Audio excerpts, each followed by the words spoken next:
Have you ever noticed how your mind can turn against you? The quiet voice that says, "You're not enough." The thoughts that replay mistakes or whisper failure before you even begin. This internal, constant stream of criticism can feel like an undeniable truth, shaping your reality and limiting your potential. It's a heavy burden, one that convinces you to stay small, to avoid shining your light, and to doubt the very essence of who you are. But that's not your nature. That's an attack. Negative self-talk and self-sabotage aren't who you are. They're not the truth of your spirit. They're lies meant to keep you bound. The enemy uses those whispers to pull you away from peace, to make you doubt what God has already said about you.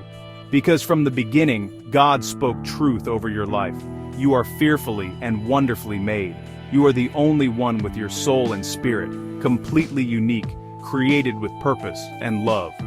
When we agree with lies, we give them power. We partner with the very force that seeks to diminish our light. But when we speak truth, the truth of God's word, we silence the voice of fear and step back into freedom. If the pain you carry comes from your own choices, begin with repentance and confession. Ask God to forgive you and help you see yourself through His eyes of grace and mercy.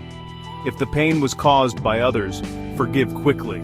Don't let the sun go down on your anger. Holding on to bitterness only poisons your own heart. You don't have to let the inner critic run your life anymore. Start catching those thoughts the moment they show up. Ask yourself, would God say this about me?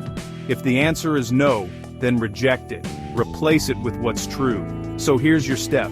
Write down every lie you've been believing about yourself, and next to it, write what God actually says. Read it out loud every day until His truth becomes louder than your doubt.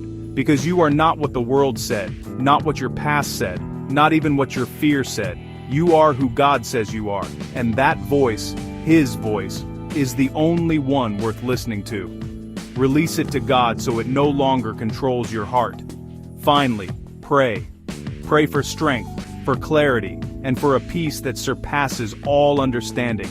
Because every time you speak truth, you're rebuilding what the enemy tried to tear down. You are reclaiming the territory of your mind. You are loved, you are chosen, and you are free.